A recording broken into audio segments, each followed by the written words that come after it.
माझा विठोबाचा कैसा प्रेम भाव आपणची देव होय गुरु पढी देह भाव पुरवी वासना अंजिते आपणा पाशी न्यावे मागे पुढे उभा राहे सांभाळीता आलिया आघात निवारया योगक्षेम त्याचा जाणे जड भारी वाट दावी करी धरोनिया तुका म्हणे नाही विश्वास जामणी पहावे पुराणी विचारोनी पडी देह भाव पुरवी वासना अंतिते आपणा पाशी न्यावे पांडुरंगा करू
ज्ञानेश्वरा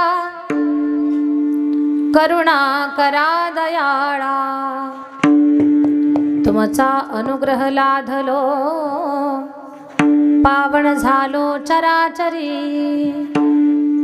श्री गुरुचरण सरोज रज निज मन मुकुरु सुधारी बरणौ रघुबर विमल जसो जोदायक फलचारी बुद्धिहीन तनु जानिके सुमिरो पवन कुमार बल बुद्धि विद्या देहु मोहि हरहु कलेस विकार जयांची केली स्मरण होय सकळ विद्येचे अधिकरण तेच वंदू श्री चरण श्री गुरूंचे नमस्कारून आता विठाला विठाला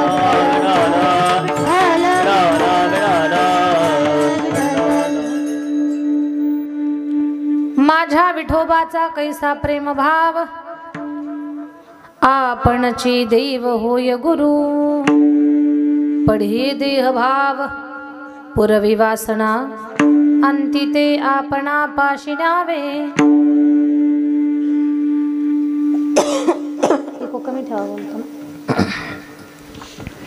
प्रस्तुत कीर्तन रूपी सेवेसाठी निवडलेला अभंग महान भगवत भक्त श्रीमंत संत वैराग्याची महामूर्ती, वैराग्याचं ज्वलंत प्रतीक असणारे, सदैव वैकुंठाला जाणारे, पाचव्या वेदाचे निर्माते, विश्ववंद्य जगद्गुरु तुकोबाराया यांचा 5 चरणाचा पण फार गोड अभंग आहे. म्हणजे बऱ्याच वेळेला असा प्रश्न आपल्या मनात उभा राहतो ना की भक्ती करून फायदा काय. बरं, ज्या देवाची भक्ती करतोय आम्ही तो आजपर्यंत आम्हाला बोललाच नाही, बरोबर. आम्ही त्याला नैवेद्य दाखवतो पण भरलेलं ताट जशाच तसं आम्ही वापस घेऊन येतो, किंवा त्याच्या समोर जर ठेवलं तर परत ते जशाल तसंच राहतं. जो आमच्याशी कधी बोलला नाही, मग आम्ही त्याच्यावर एवढं प्रेम करावं, त्याची एवढी भक्ती करावी. आम्ही त्याच्यावरती प्रेम करतो, त्याची भक्ती करतो, त्याची उपासना करतोय, हे त्याच्यापर्यंत पोहोचतं का किंवा त्याला कळतं का? मग आपण जर त्याच्यासाठी एवढं करत असू तर त्याचा आपल्याबद्दल काय नेमका भाव आहे? तर तोच भाव सांगणारा म्हणजे ज्या पटीत आपण ईश्वरावर प्रेम करावं ना, तो त्याच्या आपण जर 1 पट भगवंतावर प्रेम केलं तर तो 60 पट आपल्यावरती करतो. तर असाच भाव सांगणारा अभंग म्हणजे तुमच्या भक्तीतला विश्वास वाढवणारा हा अभंग, त्याच्यावरती आपण चिंतन करणार आहोत. अभंग फार गोड आहे माझ्या ताई दादांनो, सुंदर अभंग आहे. अभंगाचा सरळ अर्थ कान देऊ नये का, फार गोड. माझ्या विठोबाचा कैसा प्रेम भाव, माझ्या विठोबाचा कोण सांगताय? तुकोबाराया सांगतात. कैसा प्रेम भाव, माझ्या देवाचं अंतःकरण कसं आहे, किती त्याच्या अंतःकरणात भक्ताबद्दल भाव भरलेला आहे. आपणची देव होय गुरु, माझा भगवान भक्तासाठी स्वतःचं देवपण विसरतो, तो गुरुस्थान स्वीकारतो. भक्तासाठी गुरु होतो नवल नाही, एवढा तो स्वतःचं देवपण विसरून जातो. पढे देह भाव, भक्ताचा भाव जाणतो तो. पुरवी वासना, अंती ते आपणा पाशी न्यावे. माझा भगवान भक्तासाठी किती तत्पर आहे. तुम्ही म्हणता ना कधी कधी आम्ही भक्ती करतो देवाची, पण देव खरंच आमचं रक्षण करतो का, आमची काळजी घेतो का? का घेत नाही? संतांच्या शब्दावर विश्वास ठेवा, आणि संतांच्या शब्दावर विश्वास आहे म्हणूनच तुम्ही कीर्तन ऐकायला बसलेला आहात. तुमच्या अंतःकरणात श्रद्धा आणि विश्वास या 2 गोष्टी जर नसत्या ना तर तुम्ही अगदी निवांत आराम केला असता, टीव्ही पाहत बसला असता, तुम्ही इथे आलाच नसता. पण तुमचा अधिक विश्वास वाढावा, तुमच्या भावाला बळ मिळावं, याच्यासाठी महाराज अभंगात एवढं गोड सांगतात. काळजी करू नका, भक्ती करणाराच्या देव मागे पुढे उभा राहे सांभाळीत, आळिया आघात निवारया. जे खरंच निष्ठावंत वारकरी आहेत, जे निष्ठावंत भक्त आहेत, उपासक आहेत, त्यांनी कधी जीवनामध्ये घाबरायचं नाही. त्यांनी स्वतःच्या मनाला समजावून सांगायचं, मी एकटा नाही, माझा परमेश्वर माझ्या मागे पुढे माझ्या सोबत आहे.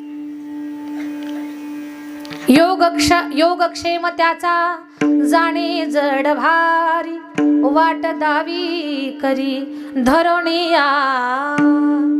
भक्ताच्या जीवनामध्ये योगक्षेम या गोष्टी त्याहीपेक्षा विशेष अशी गोष्ट आहे. भगवान या योगक्षेम गोष्टीला बाजूला ठेवून स्वतः भक्ताच्या हाताला धरून ध्येयापर्यंत घेऊन जातो. आणि महाराज म्हणतात, तुम्हाला जर विश्वास नसेल ना तर पुराण उघडून पहा. तुका म्हणे नाही विश्वास जामणी, पहावे पुराणी विचारोणे. आपल्या अंतःकरणातली भक्ती वाढवणारा आणि भक्तीवरचा विश्वास अधिक बळकट करणारा, देवाचं देवपण सांगणारा आणि देवाचा भक्ताबद्दल भाव सांगणारा हा अभंग आहे. याचा अधिक विस्तार करू. विठ्ठल विठ्ठल विठ्ठल विठ्ठल.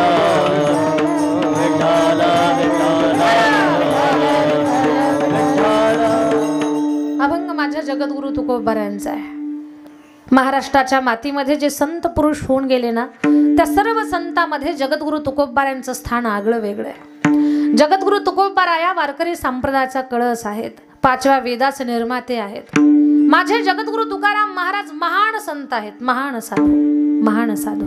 एवढे महान आहेत की त्यांच्या वाटेनं सुद्धा विठ्ठलाचं भजन करावं. तुकोबारायांची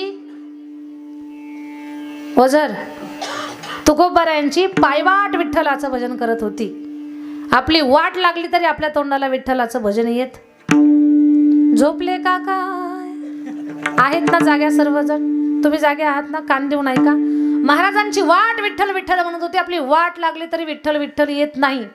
जनाबाईच्या गौऱ्या विठ्ठल विठ्ठल म्हणत होत्या. आपल्या गौऱ्या पुढे गेल्या तरी आपल्या तोंडाला विठ्ठल येत नाही. संतांची चरित्र आपल्याला शिकवतात, आपल्या अंतकरणातली भक्ती जागी करतात. बाबांनो, त्या महात्म्यांची पायवाट विठ्ठल विठ्ठल म्हणते, किमान तुमच्या तोंडाने तरी विठ्ठल विठ्ठल म्हणा.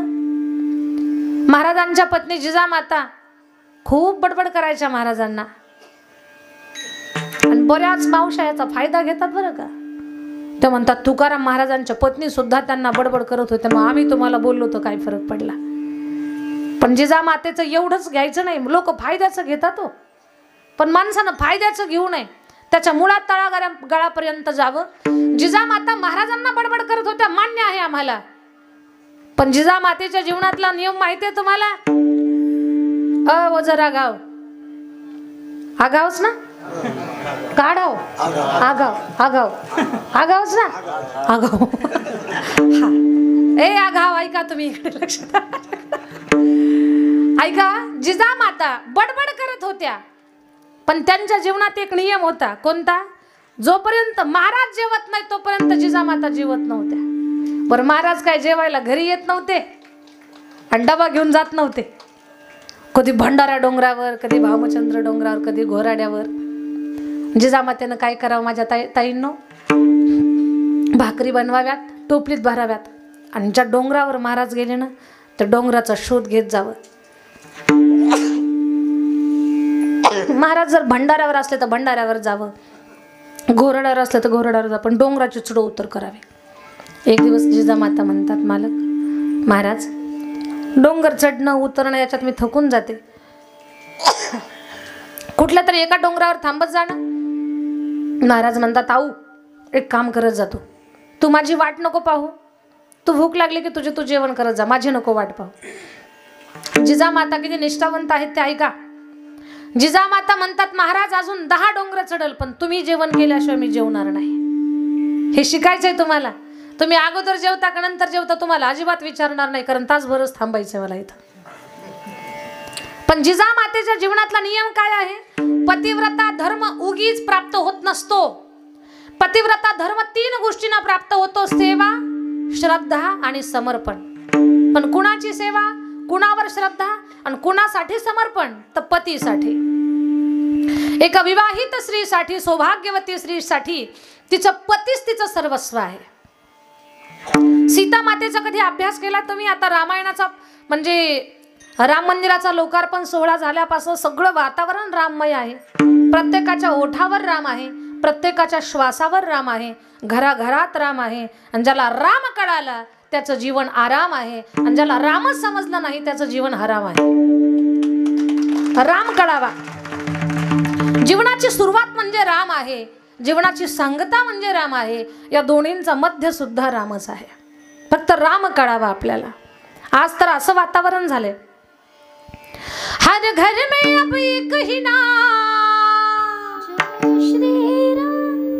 हर घर में अब एक ही नारा गूंजेगा, मेरे भारत का बच्चा बच्चा जय जय श्री राम बोलेगा. भारत का बच्चा बच्चा जय जय श्री राम बोलेगा. भारत का बच्चा बच्चा जय जय श्री राम बोलेगा. मेरे भारत का बच्चा बच्चा जय जय श्री राम बोलेगा. जहाँ राम ने जन्म लिया है मंदिर वही बनाया है, मंदिर वही बनाया है, मंदिर वही बनाया है. राम नाम का भगवा सारे भारत में लहराया है, भारत में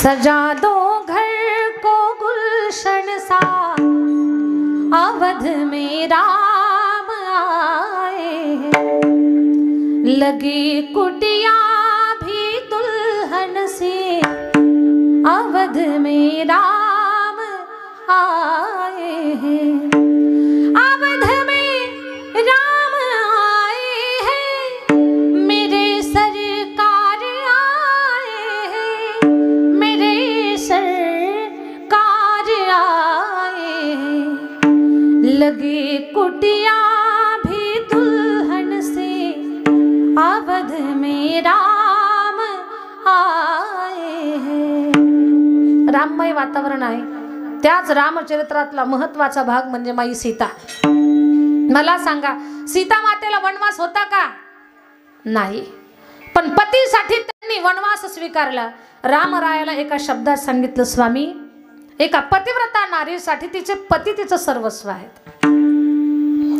पतीच छाया, पतीच भूषण, पती चरणाचे अखंड पूजन, हे आर्यांचे नारी जीवन, अंतराय का त्यात आणिता, जेथे राघव तेथे सीता, जेथे राघव तेथे सीता। स्वामी, निरोप कसला माझा घेता, जेथे राघव तेथे सीता। हे का सांगते मी तुम्हाला? तर पतिव्रता धर्म हा सेवा, श्रद्धा आणि समर्प या तीन गोष्टींना प्राप्त होतो। अशी सेवा असावी सीतामाईंसारखी, अशी श्रद्धा असावी माई सीतेसारखी, असं समर्पण असावं सीता मातेसारखं। ज्या राजकुमारीला मखमलच्या खाली पाऊल ठेवायचं माहिती नाही, जिचं माहेर ऐश्वर्यानं भरलेलं आहे, जिचं सासर ऐश्वर्याचं प्रतीक आहे, तिनं पतीसाठी ऐश्वर्याला लाथ मारली आणि पतीच्या मागे ती वनवासाला निघून गेली। असा जर भाव ज्या दिवशी पतिव्रता नारीच्या, प्रत्येक पती विवाहित स्त्रीच्या अंतःकरणात जर जागा होईल ना, ती झोपड्यात राहू द्या पती पत्नी, त्या दोघांच्या जोडीला सीतारामाची जोडी म्हणाल सगळं गाव। पण त्या सीतारामाच्या जोडीसाठी सीता अगोदर तत्पर असावी। कोणत्या गोष्टीत? सेवा, श्रद्धा आणि समर्पण। आणि सेवा, श्रद्धा, समर्पण या तीन गोष्टी होत्या म्हणून माई सीतेला पतिव्रता धर्म तर प्राप्त झालाच, पण पतिव्रता नारींच्या यादीमध्ये त्यांचं सुंदर नाव आहे। 5 पतिव्रता, अहिल्या, द्रौपदी, तारा, मंदोदरी, सीता, या 5 पतिव्रता।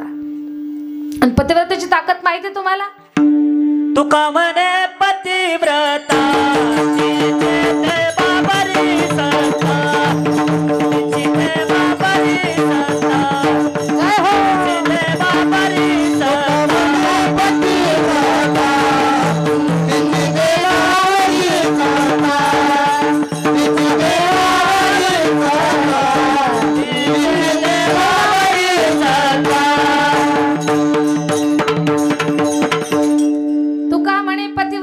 देवावरी सत्ता। जिजा मातेची सुद्धा सत्ता माहिती तुम्हाला? जिजा मातेची, जिजा मातेच्या पायात काटा टोचला तर त्यांच्या पायातला काटा काढायला कोण आलं होतं? विश्वाचा मालक। ज्या जिजा माता रोज उठलं की विठुरायाला शिव्या द्यायच्या, मालकाला फडफड बोलायच्या, त्या जिजा मातेच्या पायातला काटा काढण्यासाठी देव आला। हे पतिव्रता नारी असल्याचं ते सर्टिफिकेट आहे, ते प्रमाणपत्र आहे। आणि तो पतिव्रता धर्म कशाने प्राप्त झाला? सेवा, श्रद्धा, समर्पण। पतिव्रतेची ताकद मोठी आहे। सूर्याला एका जागेवर थांबवण्याची ताकद पतिव्रतेची आहे। माझ्या ताईंनो, तुमचा झोपडीतला संसार तुम्हाला अगदी स्वर्गापेक्षा जास्त सुख आणि समाधान देईल बरं। लाखाच्या बंगल्यात काय तुम्हाला समाधान वाटतंय, ते झोपडीमध्ये तुम्हाला समाधान मिळेल। तो आनंद झोपडीमध्ये तुम्हाला मिळेल। तुमच्या झोपडीला सुद्धा किंमत प्राप्त होईल जेव्हा पती आणि पत्नी प्रापंचिक जीवन जगताना एक विचारानं, एका मनानं जगतील आणि एकमेकाचा आदर करतील। त्यावेळेला पतिव्रतेची ताकद मोठी माझ्या ताईंनो।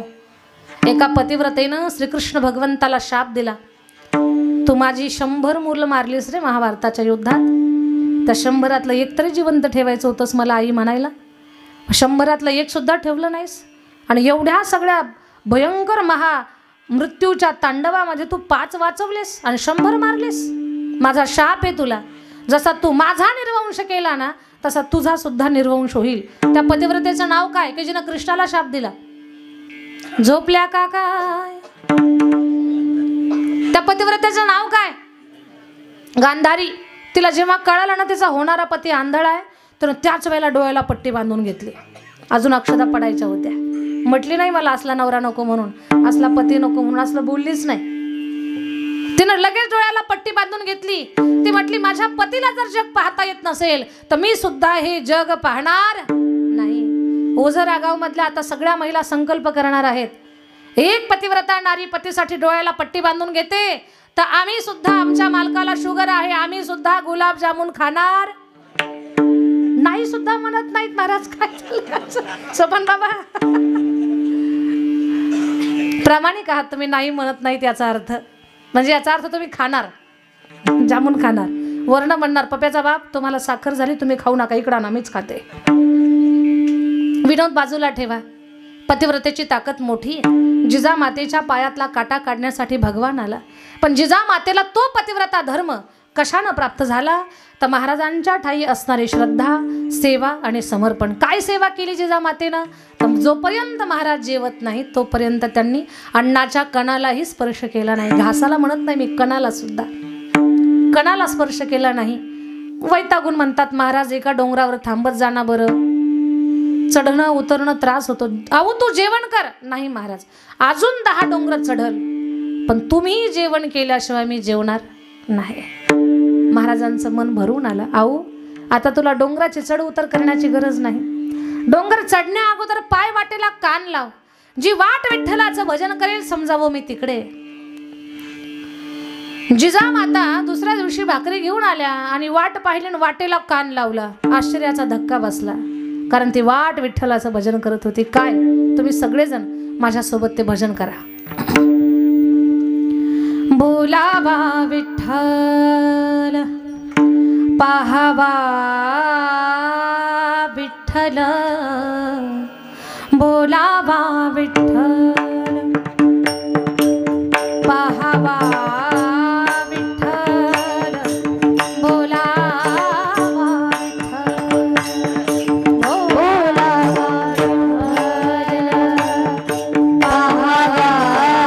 विठ्ठल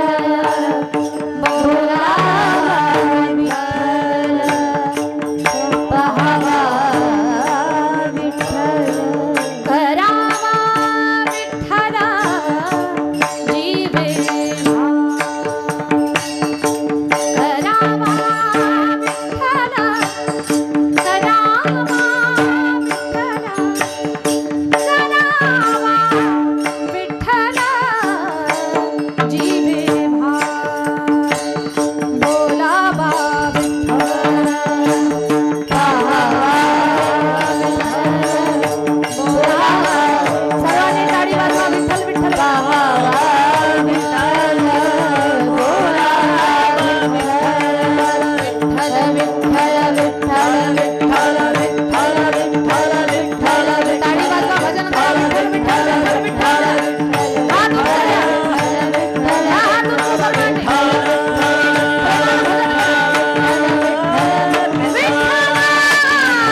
जेव्हा वाटेनं विठ्ठलाचं भजन केलं जिजामाता आश्चर्यचकित झाल्या.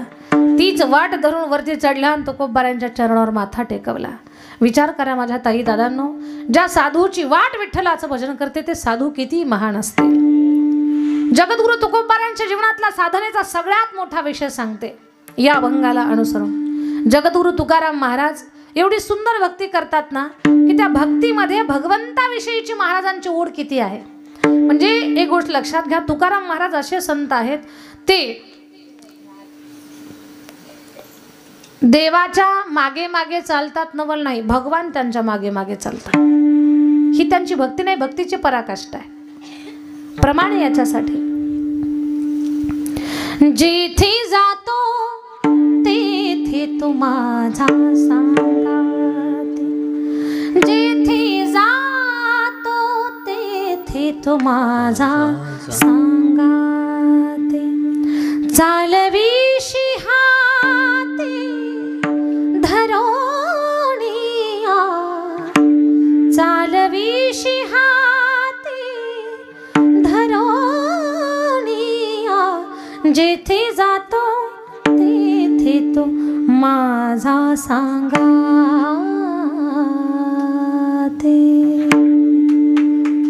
जेथे जातो तू तेथे माझा सांगाती. भगवान त्यांना सोडत नाहीत एकट्याला.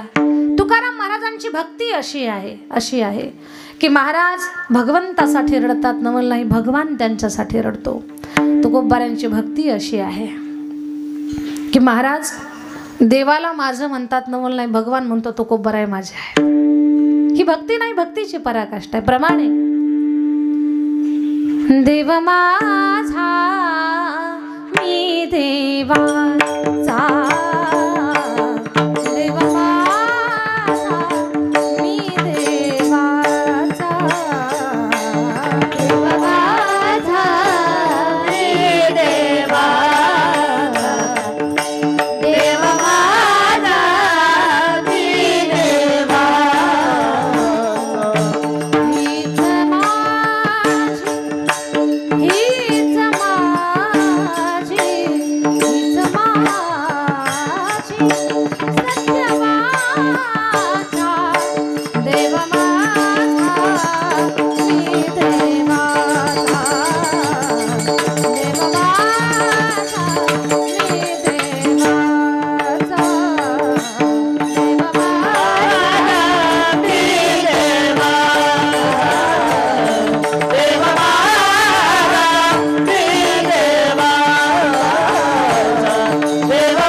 जगद्गुरु तुकोबाराया भक्तीची दिशा सुद्धा दाखवतायत.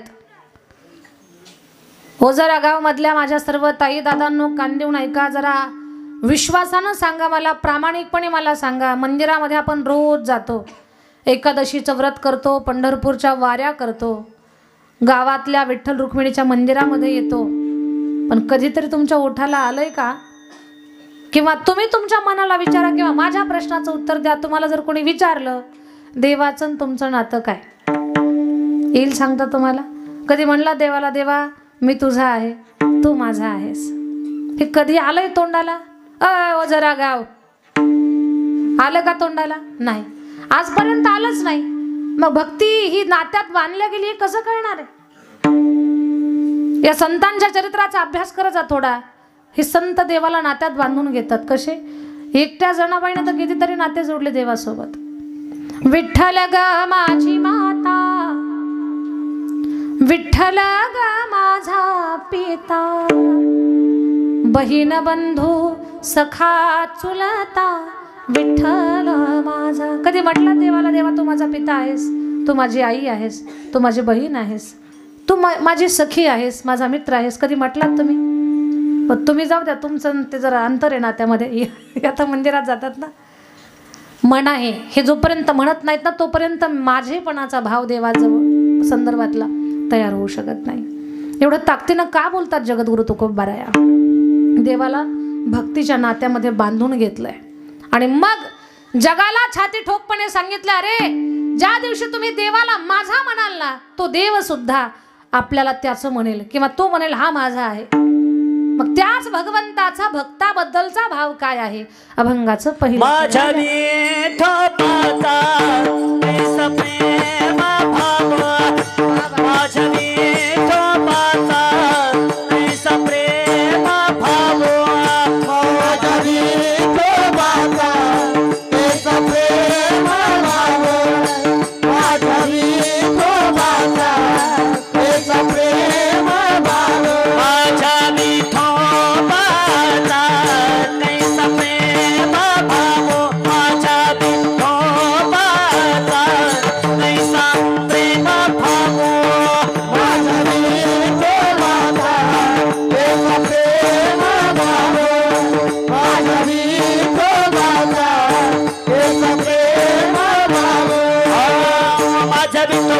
कैसा प्रेम भाव आपणची देव होय गुरु माझ्या विठोबाचा कैसा प्रेम भाव आपणची देव होय गुरु पडिये देह भाव पूर्णे वासना पडिये देह भाव पूर्णे वासना माझ्या विठोबाचा कैसा प्रेम भाव आपणची देव होय गुरु माझ्या विठोबाचा कैसा प्रेम भाव आपणची देव होय गुरु पडिये देह भाव पूर्णे वासना पडिये देह भाव पूर्णे वासना माझ्या विठोबाचा कैसा प्रेम भाव आपणची देव होय गुरु आपणची देव होय गुरु माझ्या विठोबाचा कैसा प्रेम भाव आपणची देव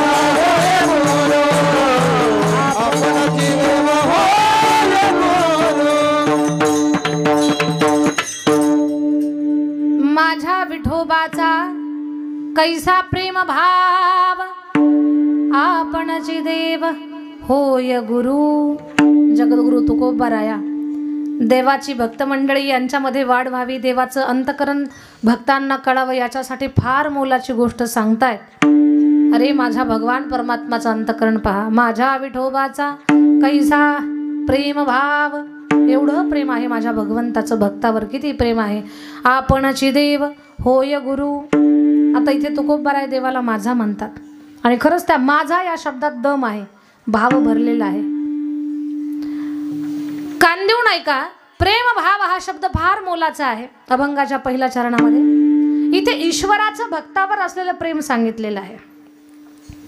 पण देव आपल्यावर तेव्हाच प्रेम करेल जेव्हा आपण ईश्वरावर प्रेम करू, त्याच्यावरती श्रद्धा ठेवू, त्याच वेळेला. प्रेमातला फरक सांगते मी तुम्हाला. व्यवहारिक प्रेम हे वेगळं आहे, प्रपंचातलं प्रेम हे वेगळं आणि परमार्थातलं प्रेम वेगळं आहे. प्रपंचातलं प्रेम व्यक्ती आणि वस्तूवरती असतं आणि परमार्थातलं प्रेम हे अंतःकरणातल्या भावावरती असतं. परमार्थातलं प्रेम उन्नतीच्या दिशेने घेऊन जाणार आहे, तर प्रपंचातलं प्रेम माणसाचं पतन करणार आहे किंवा ते दिवसेंदिवस कमी होणार आहे. प्रापंचिक प्रेमाबद्दल एक उदाहरण सांगते तुम्हाला. थोरा मोठ्या मंडळीच्या मुखातून आपण श्रवण केलेलं आहे, अनेक महात्म्यांच्या मुखातून ग्रंथ पुराणामध्ये आलेला आहे. भृतुहरी नावाचा राजा आहे. त्या राजाचं आपल्या पत्नीवर खूप प्रेम, एवढं प्रेम की बस सांगू शब्द नाहीत सांगायला. तो राजा सरळ स्वभावाचा होता, धर्मात्मा होता, नीतीनं जगणारा होता, जनतेची काळजी घेणारा होता. त्याला शास्त्र वगैरे सगळं कळत होतं, पण पत्नीवर त्याचं विशेष प्रेम होतं, राणीवरती. त्याच्या नगरीमध्ये एक महात्मे आले आणि महात्मे स्वतःच्या छंदामध्ये गात पूर्ण नगरामध्ये फिरतायत. मन लागा मेरा यार फकीरी में, मन लागा मेरा यार फकीरी में, जो सुख पाया राम भजन में, ओ सुख नहीं अमीरी में, मन लागा मेरा यार फकीरी में. राजा स्वतःच्या नादामध्ये आहे, पण हे महात्मे स्वतःच्या छंदात भजन गात निघाले. त्या भजनानं एवढं राजाच्या मनावर परिणाम झाला ना, राजा बोलला, बाबा इकडे या. काय करता म्हणे, निघालो स्वतःच्या छंदामध्ये. त्या बाबांची एवढी सेवा केली ना राजानं, बाबा प्रसन्न झाले आणि त्या बाबाने एक दिव्य फळ राजाला दिलं. राजा हे फळ तू खा, तुला संत कळतात म्हणजे तुझं अंतकरण किती पवित्र आहे हे लक्षात आलं. हे फळ खा, हे फळ खाल्ल्यानंतर तुला आरोग्य आणि आयुष्य प्राप्त होईल. आज या दोनच गोष्टीसाठी माणसाचा लढा चालू आहे, आरोग्य आणि आयुष्य. आता दिवसेंदिवस आयुष्य माणसाचं कमी होत चाललंय. लोकांचं आरोग्य हे असं, तर पहिल्या लोकांसारखं आरोग्य ठीकठाक नाही आहे. जुनी लोक मनाचं पोतं पाठीवर घेऊन पळायची 5-5 किलोमीटर. आता बाजारची पिशवी 5 ठिकाणी टेकवते घरी येईपर्यंत. तब्येतीमध्ये बदल झाला. पूर्वीची लोक तब्येतीनं जाम होती. आता जेवायला बसला तर पहा घरामध्ये धान्याचे पोत्याचे पोते भरलेले आहेत. त्याला किड्या मुंग्या खातात, पण माणसं कमी खातात आणि मुंग्या आणि किडे जास्त खातात त्याला. कारण लोकांचा आहार कमी झाला. जुनी लोक किती जेवण करत होती. छत्रपती शिवाजी महाराजांच्या काळामध्ये एक जर मावळा जेवायला बसला तर एक एक मावळा 5-5 पाचुंदे खात होता. पाचुंदा कळतो का? 5 पोळ्याचा 1 पाचुंदा, 5 25 पोळ्या एकच बहादर खायचा. बरं पोळी का आताची होती का? एकच खान तिकडं जा, अशी मोठ्याच्या मोठी पोळी. अशा 25 पोळ्या एकच बहादर खायचा. बोलदंड शरीर, मोठा जबडा, पिळदार मिशा, लिंबू फेकलं तर मिशेवर बसायचं. आता काहीच विचारू नका. काळ बदलला आता. आरोग्य नाही राहिलं. पण महाराजांनी सांगितलं राजा तुला आरोग्य आणि आयुष्य या दोन्ही गोष्टी मिळतील रे बाबा, हे फळ खा.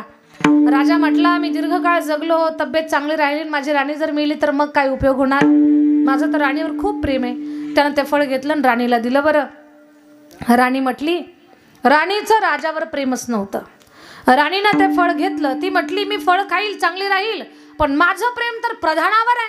आणि प्रधान जर मेला तर तिनं ते फळ प्रधानाला दिलं. प्रधानाचं प्रेम राणीवर नव्हतं. त्याचं प्रेम एका भांडे घासणाऱ्या बाईवर होतं. त्यानं ते फळ घेतलं आणि त्या भांडे घासणाऱ्या बाईला दिलं. ती भांडे घासणारी बाई गरीब होती पण बुद्धिमान होती, विचारवंत होती. ती म्हटली मी फळ खाईल, फळ खाऊन मला आरोग्य आणि आयुष्य भरपूर मिळेल, पण किती आयुष्य भेटलं तरी मी काय करणार? भांडेच घासत बसणार, दुसरं काय करणार आहे? मग ती म्हटली हे फळ आपल्या राजानं खाल्लं पाहिजे, कारण राजा खूप चांगला आहे. तिने ते फळ घेतलं आणि राजाच्या हातात दिलं. राजाला चक्करच आली. राजा म्हटलं हे मीच दिलेलं फळ आहे का? भांडे घासणाऱ्या बाईकडून माझ्यापर्यंत येत आहे. पूर्ण शोध घेतला. लक्षात आलं राजाचं नितांत प्रेम ज्या राणीवर ना, त्या राणीचं प्रेम राजावर नाही, प्रधानावर. प्रधानावर राणी प्रेम करते, पण प्रधानाचं प्रेम राणीवर नाही तर ते भांडे घासणाऱ्या बाईवर. याचा अर्थ काय? प्रपंचातलं जे प्रेम आहे ना ते व्यक्ती आणि वस्तूवर, पण ते कायमचं नाही किंवा ते आनंद देणारं नाही, तर ते प्रेम माणसाला दुःख देणार आहे. हे प्रापंचिक प्रेम झालं. प्रापंचिक प्रेम हे व्यक्तीवर किंवा वस्तूवर असतं. वस्तूवरचं प्रेम सांगते मी तुम्हाला, कान देऊन ऐका. विठाल विठाल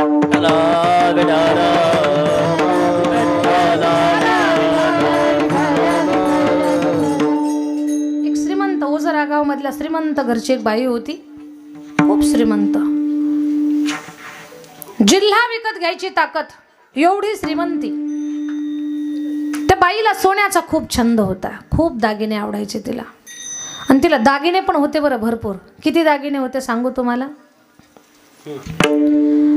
पुतळ्या डोरलं, पुतळ्या डोरलं, साखळ्या पैंजण कमरेला कंबरपटा. पुतळ्या डोरलं, साखळ्या पैंजण कमरेला कंबरपटा. नात घालोनी सगळा थाट माट करोनी, सगळा थाट माट करोनी. नेसले ग नेसले ग नेसले ग शानो पैठणचा. नेसले ग शानो पैठणचा. नेसले ग शानो पैठणचा.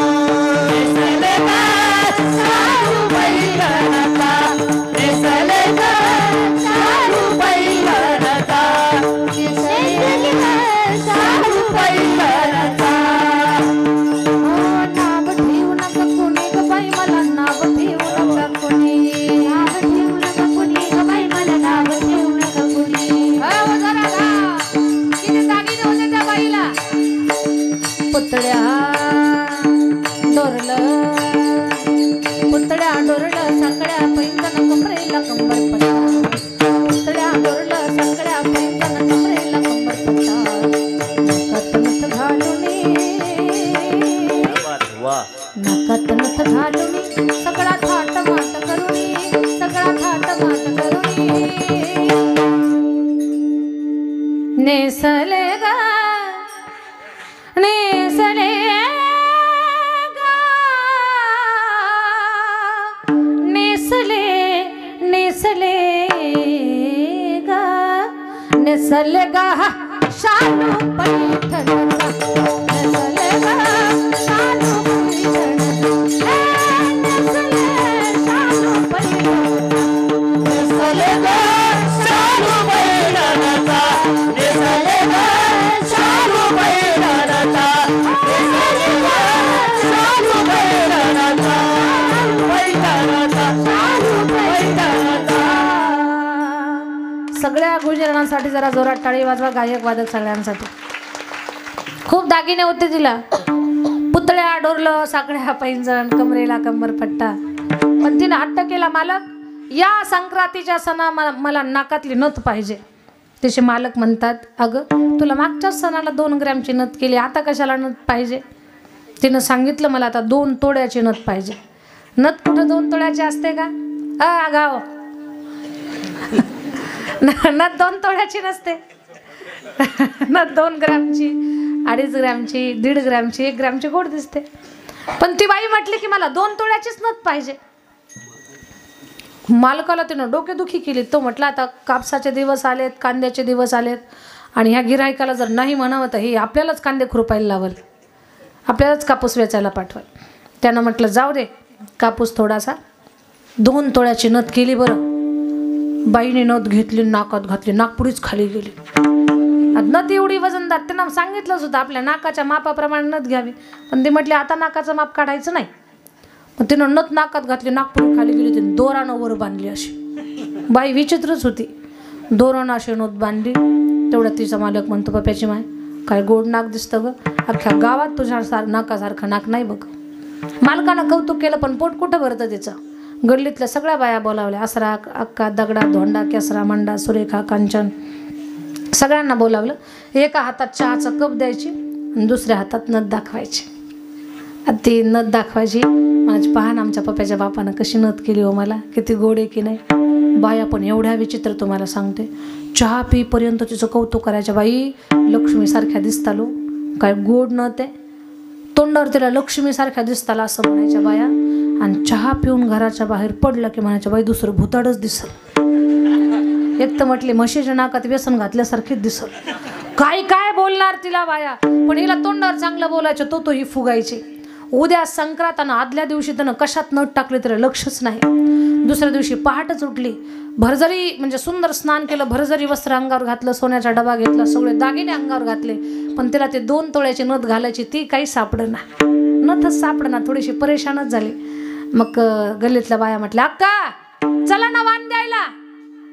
तिचं रडकं तोंड झालं. ती म्हटली, तुम्ही जा पुढं आलेच.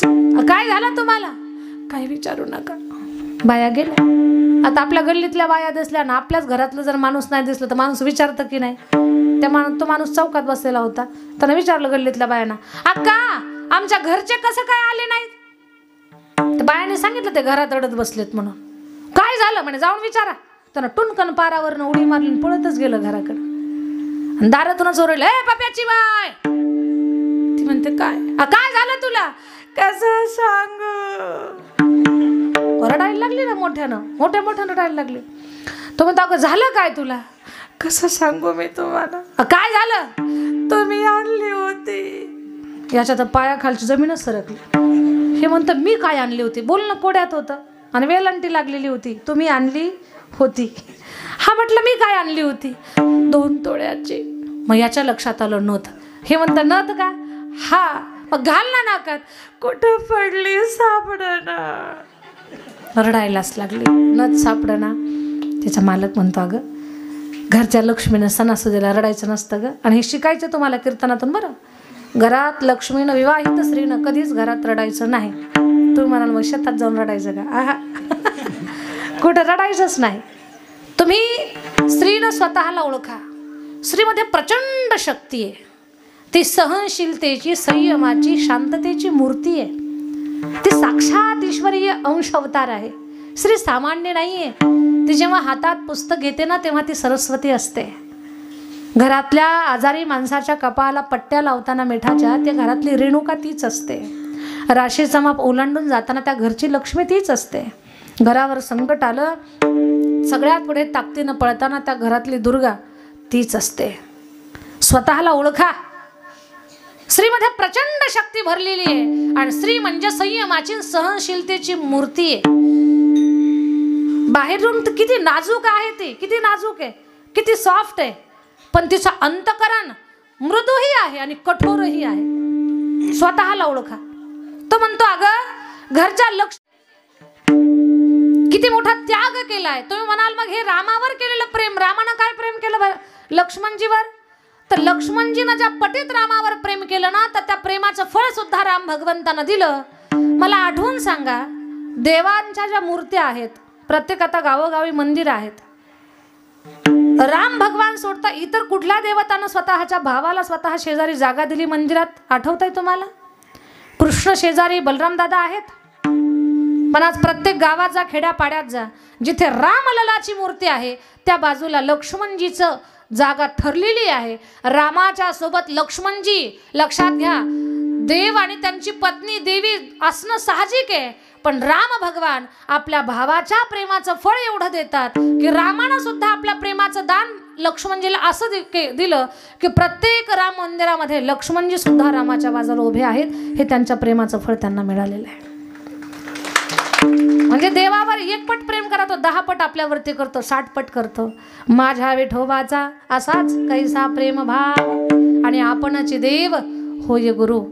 अर्जुनाला भगवद्गीता सांगत असताना भगवान परमात्मा स्वतःचं देव पण विसरला आणि त्यानं गुरुत्व धारण केलं, गुरु बनला आणि अर्जुनाला ज्ञान दिलं. एवढंच काय, तो गुरु होतो नवल नाही, तो स्वतःच देव पण विसरतो. अभंगाचं 2रं चरण. पडिये देहा भावा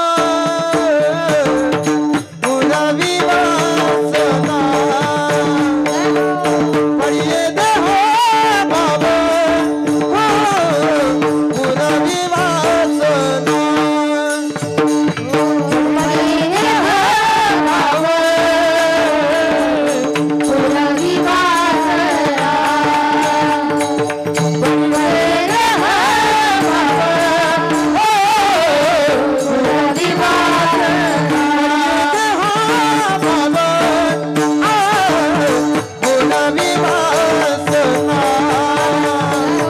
पडिये देहा भावा पुरवी वासना,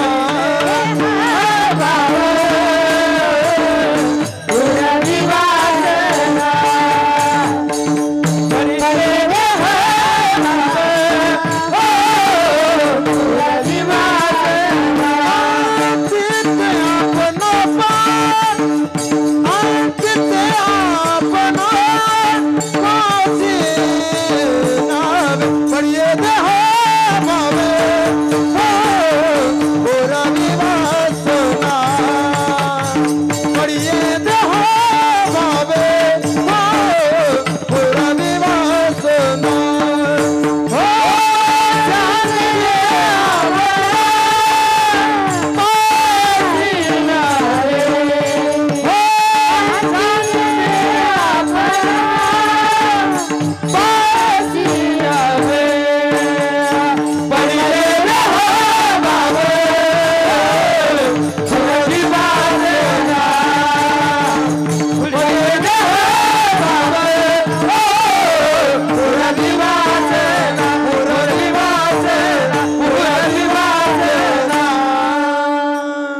मृदंगाचार्य आणि गायनाचार्य, जरा टाळी वाजवा मृदंगाचार्यांसाठी. फार गोड, खूप छान, खूप छान, खूप सुंदर. साऊंडवाल्या दादाचं तर कौतुक आहेच आहे. पडिये देह भाव पुरवी वासना, अंती ते आपणा पाशी न्यावे. भगवंताचा भाव पहा. पडिये देह भाव म्हणजे भगवान आपलं अंतकरण जाणतो. बरं, भगवान बाबांच्या चरित्रातला एक प्रसंग सांगते मी तुम्हाला, सगळ्यांनी कान देऊन ऐका. बाबा सुद्धा भक्ताचं, आपल्या मित्राचं अंतकरण जाणायच्या. आपल्या चकलंबा गावापासून फक्त 15 किलोमीटर आहे भगवानगड. म्हणजे गडाच्या एक पायथ्याला पारगाव नावाचं गाव आहे, त्याच्या खाली चकलंबा गाव आहे अलीकडे. तर बोलणं माझं कान देऊन ऐका. बाबांच्या चरित्रातला प्रसंग आहे. भगवान बाबा म्हणजे शांततेची मूर्ती, सागरासारखी शांतता, एक स्थिरता. कितीही पाऊस पडू द्या, नद्याला कितीही पूर येऊ द्या, समुद्र जशी स्वतःची मर्यादा सोडत नाही ना, जागा सोडत नाही ना, तसं बाबांचं व्यक्तिमत्व होतं बरं. किती संकट आली, किती अडचणी आल्या, भयंकर अगदी संकटाचं काहूर जरी उठलं तरी बाबा शांत असायचे. बाबांना चंद्राचं रूप म्हणायचे. माझे गुरुवर्य फार सुंदर वर्णन करतात बाबांचं, की वामन भाऊ म्हणजे सूर्याचं प्रतीक आहे. सूर्यासारखी उष्णता म्हणजे भाऊंकडं आणि चंद्रासारखी शीतलता म्हणजे भगवान बाबांकडं. या दोघांचं विशेष होतं. जसं राम भगवान शांत होते आणि लक्ष्मण जो रागीट होते ना, एक रागीट एक शांत, तसं भाऊ हे रागीट होते आणि बाबा शांत होते. भाऊंचा फार तापट स्वभाव होता. भाऊंना वाचा सिद्धी प्राप्त होती. वामन भाऊंना आमच्या गावाशेजारी एक गाव आहे, त्या गावात भाऊंना सप्ताह करायचा होता. बोलावलं पाटलाला, पाटील या बरं आपल्याला सप्ताह करायचा. पाटलाला काहीच काम नव्हतं, पण उगीच म्हटलं भाऊ मला गडबड आहे. काय म्हटले, मला गडबड आहे. भाऊनं 4-2 निरोप दिले, म्हणे या आपण एवढी मीटिंग घेऊ नंतर तुमचं काम करा. नाही म्हणे मला गडबड आहे, काम तर काहीच नव्हतं पण गडबड आहे. भाऊला आला राग. भाऊ म्हटले जा तुझ्या पाठीमागं कायम अशीच गडबड राहील, आणि त्याला काहीच काम नसेल. भाऊबाबांचे जे चरित्राचे पुस्तक आहेत ना, त्याच्यात अशा कितीतरी घटना, कितीतरी प्रसंग, आमची पणजी, आमचे आजोबा, त्यांच्या जीवनामध्ये आलेले काही प्रसंग आम्ही लहान असताना आम्हाला सांगितलेले. अजूनही आमचे आई वडील असे काही भाऊबाबांचे प्रसंग आम्हाला सांगतात. विषय ओघानं निघाला की आम्हाला सांगतात. तरी का सांगते मी तुम्हाला, भाऊ हे रागीट होते, वाचा सिद्धी प्राप्त होती पण स्पष्ट होते, आणि भगवान बाबा शांत होते. बाबा लहान असताना त्यांना गाई गुरांना घेऊन शेतामध्ये जावं लागायचं.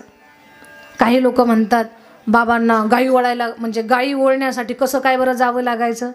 उलट कौतुक आहे त्या गोष्टीचं. काय, विश्वाचा मालक भगवान श्रीकृष्ण परमात्मा देव अवतार घेऊन आला कृष्ण रूपात, तर त्या देवानं पण कोणतं काम केलं, गाई वळण्याचं, गाई राखण्याचं काम केलं. जे काम श्रीकृष्ण भगवंतानं केलं ना, तेच काम बालपणामध्ये भगवान बाबांनी सुद्धा केलं. गाई वळण्याचं, गाई राखण्याचं. मग मित्रांना घेऊन जायचं. कृष्ण कन्हैया जसे हमामा हुतू विटी दांडू असे खेळ खेळायचे ना, तसे बाबा सुद्धा बालपणी आपल्या मित्रांसोबत गाई राखायला गेल्यानंतर खेळ खेळायचे. सूरपारंबी असेल, काय असेल ते खेळ त्यांचे चालू असायचे. एक दिवस आईनं घरनं दिलेली भाकरी, तो डब्बा झाडाला बांधून ठेवला होता, पण खेळायच्या नादात बाबांचा डबा गाईनंच खाऊन टाकला. गाईनंच भाकरी खाल्ली. बाबांचे छोटे भाऊ, त्यांना तात्या म्हणायचे, पांडुरंग तात्या. छोटे भाऊ बाबांना म्हणायला लागले, बाबा, आबा म्हणायचे बाबांना लहानपणी, आबा म्हणायचे, आबा मला भूक लागली. पाहिलं तर आपल्या भाकरी गाईनं खाल्लेल्या, आता काय करायचं. पडी देह भाव पुरवी वासना, त्याच्याबद्दल मी सांगणार आहे तुम्हाला. आबा मला भूक लागली आहे. बाबांचे छोटे भाऊ तात्या म्हणतात, मला भूक लागली, मला भूक लागली, मला खायला पाहिजे. घरी जाऊन येतो तर नाही म्हणे, मला सहन नाही होत.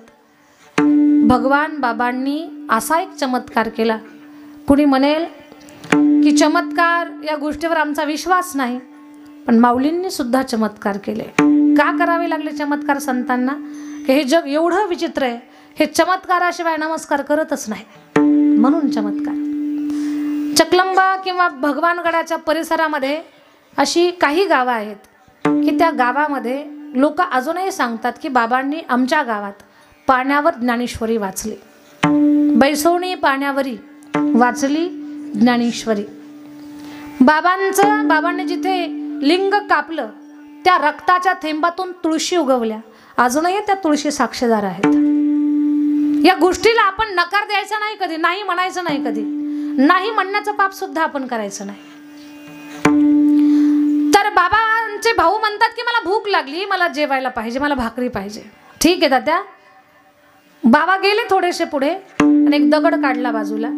त्या दगडाखालनं गरम भाकरी काढली आणि आपल्या छोट्या भावाला खायला दिली. भावाला प्रश्न पडला, आबा या दगडाखालनं भाकरी कशी काय काढली तुम्ही? बाबांनी सांगितलं, मला भाकरीचा मंत्र येतोय. काय म्हटले? मला भाकरीचा मंत्र येतो. तात्या आबा सगळे घरी गेले रात्री आणि मग छोट्या भावानं आईला सांगितलं, आई आपल्या आबाला भाकरीचा मंत्र येतो, दगडा खालून भाकरी काढतात. बरं, हा प्रसंग इथेच मी थांबवते, पण याच्यातून मला काय सांगायचं आहे, आपल्या भावाचं अंतकरण, आपल्या मित्राचं अंतकरण बाबांनी जाणलं आणि बाबांनी त्यांना जी भुकेची त्यांची इच्छा होती ती त्यांची ती पूर्ण केली. पडिये देह भाव पुरवी वासना. हे संतही करतात आणि देवही हेच करतो. देव आणि संत मुळात वेगळे नाहीच. देव ते संत, देव ते संत, निमित्त त्या प्रतिमा. एक बाबांचं गोड भजन म्हणू आपण आणि सेवेला पुढे घेऊन जाऊ. दरबार बाबांचा मेळा भक्तांचा, दरबार बाबांचा मेळा भक्तांचा, पंढरी नगरी अवतरली. भगवान बाबाच्या नावानं ओझर नगरी ही दुमदुमली. तुम्हाला जर खरंच आनंद वाटत असेल तर हात उंच घेऊन टाळी वाजवा. ज्यांना खूप आनंद होईल त्यांनी उभा राहून नाचलात तरी चालेल बरं. Hello hello. भगवान बाबाच्या नावानं ओझर नगरी ही दुमदुमली. भगवान बाबाच्या नावानं ओझर नगरी ही दुमदुमली. भगवान बाबाच्या नावानं ओझर नगरी ही दुमदुमली. दरबार बाबांचा मेळा भक्तांचा, दरबार बाबांचा मेळा भक्तांचा, पंढरी नगरी अवतरली. सद्गुरु भगवान बाबा की जय. भगवान बाबाच्या नावानं ओझर नगरी ही दुमदुमली. भगवान बाबाच्या नावानं ओझर नगरी ही दुमदुमली. भगवान बाबाच्या नावानं ओझर नगरी ही दुमदुमली. भगवान बाबाच्या नावानं ओझर नगरी ही दुमदुमली. भक्तीचा फुलोरा फुलविला, पंढरीचा देव दामिला. भगवान बाबा की जय बोला, भगवान बाबा की जय बोला, भगवान बाबा की जय बोला, भगवान बाबा की जय बोला. दरबार बाबांचा मेळा भक्तांचा, दरबार बाबांचा मेळा भक्तांचा, पंढरी नगरी अवतरली. सद्गुरु भगवान बाबा की.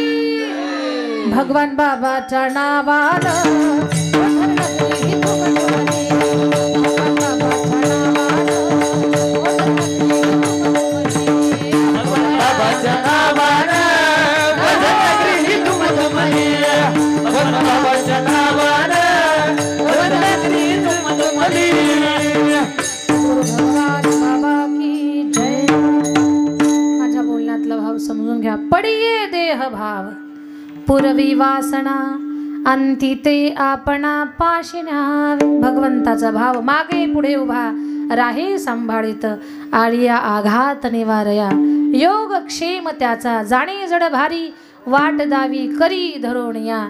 तुका म्हणे नाही विश्वास ज्या म्हणे तो पाहावे पुराणे विचारुणे. विठोबा रखुमाई, विठोबा रखुमाई, विठोबा रखुमाई, विठोबा रखुमाई, विठोबा रखुमाई.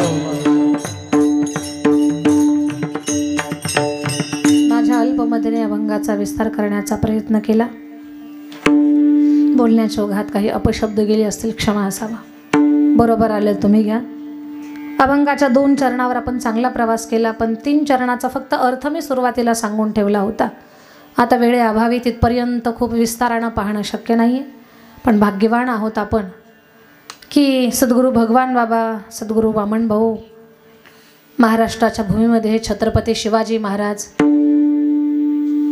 शिवरायांना जन्म घालणारी ती जननी माँसाहेब जिजाऊ, त्या जिजाऊ माँसाहेबांचं माहेर राजा सिंदखेड.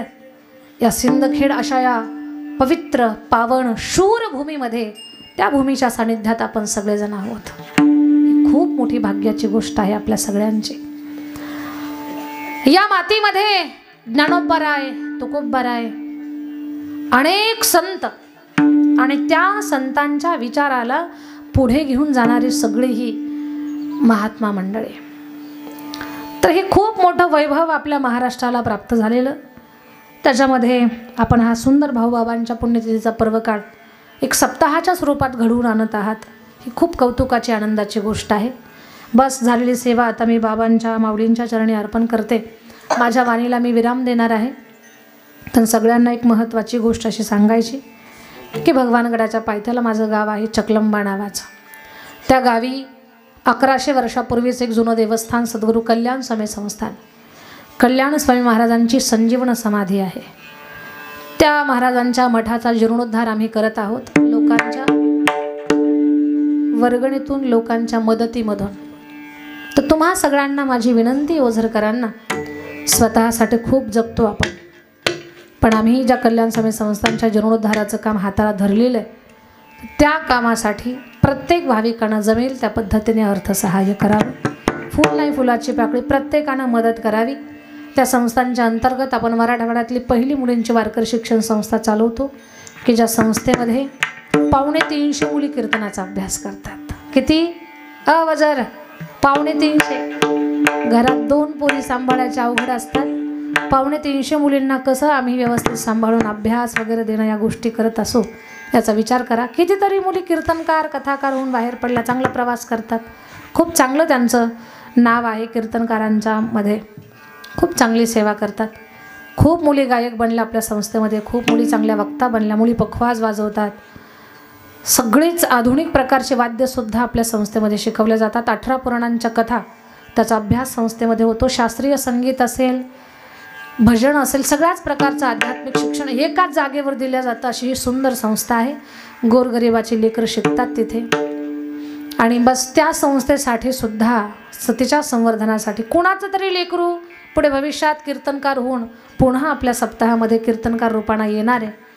ज्ञानोबाराय, तुकोबाराय, भगवान बाबा, वामन भाऊ, छत्रपती शिवाजी महाराज, मासाहेब जिजाऊ या सगळ्यांच्या चरित्राला, विचारांना पुढे घेऊन जाणार आहे आणि पुन्हा पुन्हा आपल्या मनावरती या मातीचं महत्त्व बिंबवणार आहे. म्हणून कीर्तनकारांना घडवणारी जी ती संस्था आहे ना, मुलींना घडवणारी, त्या संस्थेसाठी ओझरमधल्या प्रत्येक महिला आणि पुरुष भाविकांना प्रत्येकानं जमेल त्या पद्धतीने मदत करावी. पावती बुक आहे माझ्याकडे, रीतसर पावती मिळेल तुम्हाला. आणि छोट्याशा दानानं गरिबी नाही येणार कोणाला, पण चांगलं काहीतरी आम्ही केलं याचा आनंद, चांगल्या कामात आम्ही मदत केली याचा आनंद आणि याचं पुण्य तुम्हाला नक्कीच मिळेल. या गोष्टीची नोंद घ्या. जे भाविक मदत करतील त्यांचं नाव माईकमध्ये पुकारण्याचा प्रयत्न करू. झालेली सेवा माऊलींच्या चरणी अर्पण करून वाणीला विराम. पोवाडा म्हणायचा म्हणायचा हां, पिंगळा पण म्हणायचा. आणि पुरुषांच्या ओठावर मिशी कुणामुळे जिवंत असेल तर महाराष्ट्राच्या राजे छत्रपती शिवाजी महाराजांच्यामुळे. म्हणून सगळ्यांनी या पोवाड्यामध्ये सहभागी व्हायचं. जर त्यावेळेला महाराजांनी स्वतःचा जीव धोक्यात घातला नसता तर आपण सगळे धोक्यात राहिलो असतो. आपल्या सगळ्यांना धोका बसला असता, धोका खाल्ला असता. आपण मिशा गायब झाल्या असत्या, दाढ्या वाढल्या असत्या, टोप्याचे आकार बदलले असते, देवघर तर राहिलोच नसतं, देवळात मूर्त्या राहिल्या नसत्या, आपल्या कपाळावरचं कुंकू संपलं असतं, डोळ्यात आपण काजळ लावलं असतं. पण हे जे काही आपली परंपरा, आपल्या रीतिरिवाज, आपली संस्कृती टिकली आहे ना, छत्रपती शिवाजी महाराजांचं या महाराष्ट्रावर खूप मोठे उपकार आहेत. म्हणून एकदा प्रेमानं, श्रद्धेनं महाराजांचा पोवाडा गाऊ.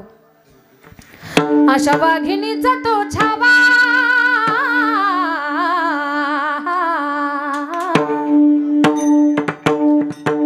अशा वाघिणीचा तो छावा, गणी मालक साठे जावा, डोक्यात गणी मिहिकावा, भेटीचा धाडला सांगावा. माझ्या ताई दादानो, महाराष्ट्रातली 18 पगड जात छत्रपती शिवाजी महाराजांनी एका छत्राखाली आणली. एका विचारानं, एका दिलानं, एका विषयानं सगळे भारावून गेले. प्रत्येकाच्या मनामध्ये एकच विषय, स्वराज्य, स्वराज्य, स्वराज्य. त्याच्यासाठी माणूस स्वतःची जात पात धर्म पंथ सगळं बाजूला ठेवून महाराजांच्या या मोहिमेमध्ये या कार्यात सहभागी झाला. महाराजांच्या स्वराज्याच्या उभारणीमध्ये मराठा, धनगर, बंजारी, तेली, तांबोळी, माळी, साळी, कोळी, लोहार, सुतार, चांभार, हरिजन, सगळ्या जाती धर्माचीच काय इस्लाम धर्मीय बांधव सुद्धा होते. सगळ्यांना एका आईची लेकरं आहेत अशी भावना त्यांच्या मनात निर्माण केली। आणि मग अफजल खानाला जेव्हा त्याला मारण्याचा विषय आला, त्याला हरवण्याचा विषय आला, त्यावेळेला महाराजांनी काय केलं ते ऐका। प्रतापगडच्या पायथ्याशी खान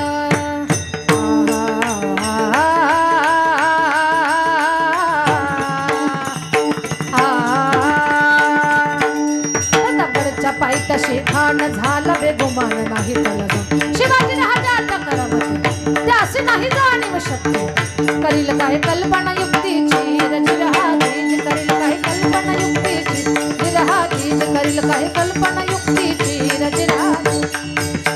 खानाच्या भेटीसाठी शानदार शामियाना उभा केला आणि अशा त्या शामियान्यामध्ये खान डौलत डुलत आला, खान डौलत डुलत आला, बंडा त्याच्या संगतीला, बंडा त्याच्या संगतीला, शिवबाच्या संगती महाला, शिवबाच्या संगती महाला। बरं का, जीवा महाल नावाचा मावळा होता, आजही जगमंद होता जीवा म्हणून वाचला शिवा।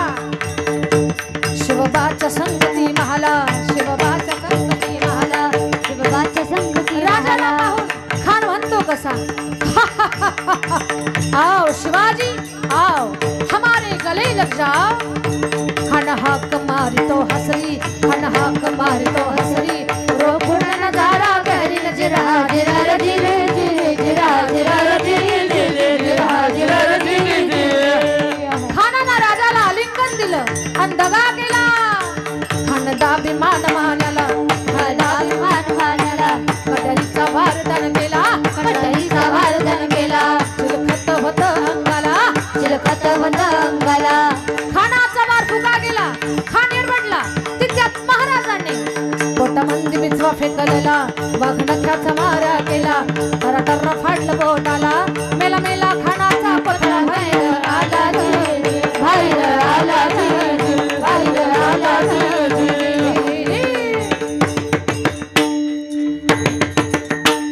प्रतापगडचे युद्ध झाले,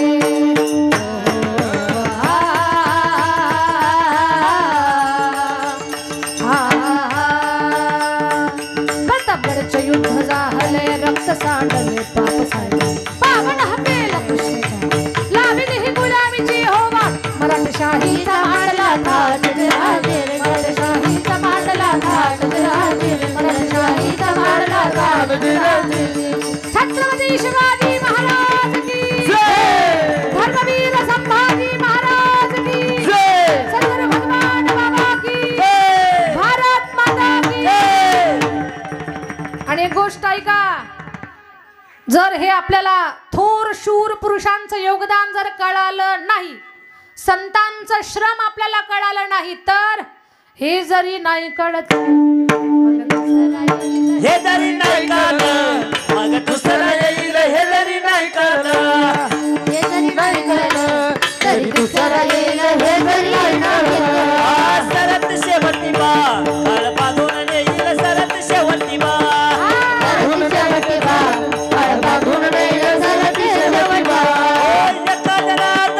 आमचे काय बाजाईल, आमचे काय बाजाईल, आमचे काय बाजाईल, आमचे काय बाजाईल। पिगळा पिगळा पिगळा पिगळा पिगळा पिगळा पिगळा बाजवारी, बोल बोलत रेखा पिगळा बाजवारी, पिगळा बाजवारी, बोल बोलत रेखा पिगळा बाजवारी, पिगळा बाजवारी, बोल बोलत रेखा पिगळा बाजवारी, पिगळा बाजवारी, बोल बोलत रेखा पिगळा बाजवारी। हर हर महादेव। एकदा गौरव महाराजांसाठी आणि पिंगळा गायलेल्या महाराजांसाठी टाळी वाजवूयात आपण। फार गोड असो, खूप उशीर होतोय, झालेली सेवा माऊलींच्या चरणी अर्पण करते। आपल्या संस्थेसाठी जे भाविक मदत करतील त्यांचं नाव माईकमध्ये पुकारू। झालेली सेवा माऊलींच्या चरणी अर्पण करते। आमच्या सोपान बाबाचे पुन्हा एकदा धन्यवाद व्यक्त करते, गावकऱ्यांचे धन्यवाद व्यक्त करते। बस भाऊबाबांची कृपा, छत्रपती शिवरायांचा आशीर्वाद, या मातीचा प्रसाद तुम्हाला सगळ्यांना मिळावा, तुमचं जीवन धन्य होऊन जावं एवढीच मी भगवंताच्या चरणी प्रार्थना करते. विठोबा झालं ना ज्ञानेश्वरा.